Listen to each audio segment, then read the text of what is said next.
Une formule. Ce soir, Sori Ibrahima Keïta parle de pays, État, nation, trio inséparable mais bien distinct. Le pays et l'État sont fréquemment utilisés de façon à brouiller les cartes de la compréhension et des symboles. Pourtant, chacun a bien sa connotation sémantique et juridique distincte. Voilà ce qui justifie d'ailleurs le choix de la chronique Un jour, une formule de ce jeudi, signé Sori Ibrahima Keïta. Pays, État, nation.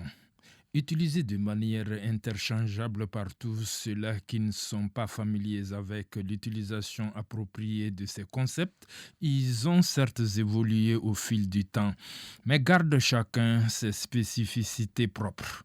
Ainsi, le pays désignerait une entité et une appartenance géographique, la nation, le peuple et l'État, les institutions fonctionnant sur un territoire. La définition de ces concepts varie d'un penseur politique à un autre, d'une époque à une autre.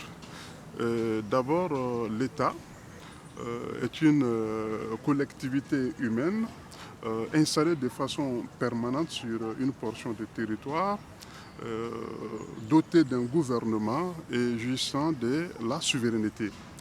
Alors, l'État, des éléments d'existence de l'État, les critères, les caractéristiques d'existence de l'État, il y a trois.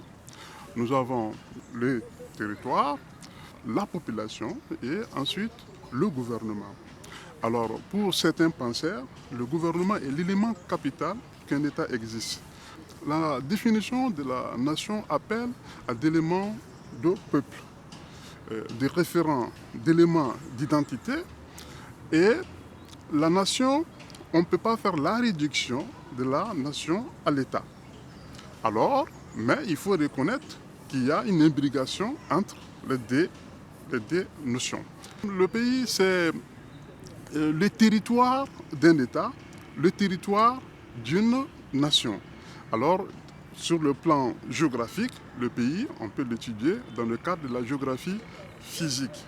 Avec l'épithète indépendant en plus, l'État ou le pays devient une zone qui a son gouvernement propre, des frontières internationalement reconnues, ce qui signifie qu'il n'est sous le pouvoir d'aucun autre pays. Autre caractéristique, il doit avoir ses résidents permanents, un système de transport, un système d'éducation et un système économique organisé émet sa propre monnaie aux besoins et est en mesure de réguler le commerce intérieur et extérieur. Il y a une imbrication entre les différents concepts. Il y a l'interconnexion entre les différents concepts.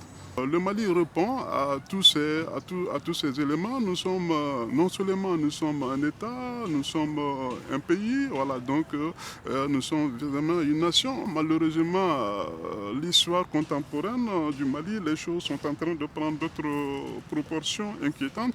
C'est pourquoi je profite de l'occasion d'appeler tous les Maliens de penser d'abord sur le plan malien avant de penser sur le plan ethnique. Bien sûr, certains pays sont des États-nations. Toutes les nations, si elles regroupent des personnes partageant une langue, une culture, des institutions, une histoire et une religion, ne possèdent pas toutes non plus leur propre État. Preuve que la délimitation du trio est une affaire des initiés. Mais on n'est pas si totaux que ça pour ne pas comprendre son interconnexion.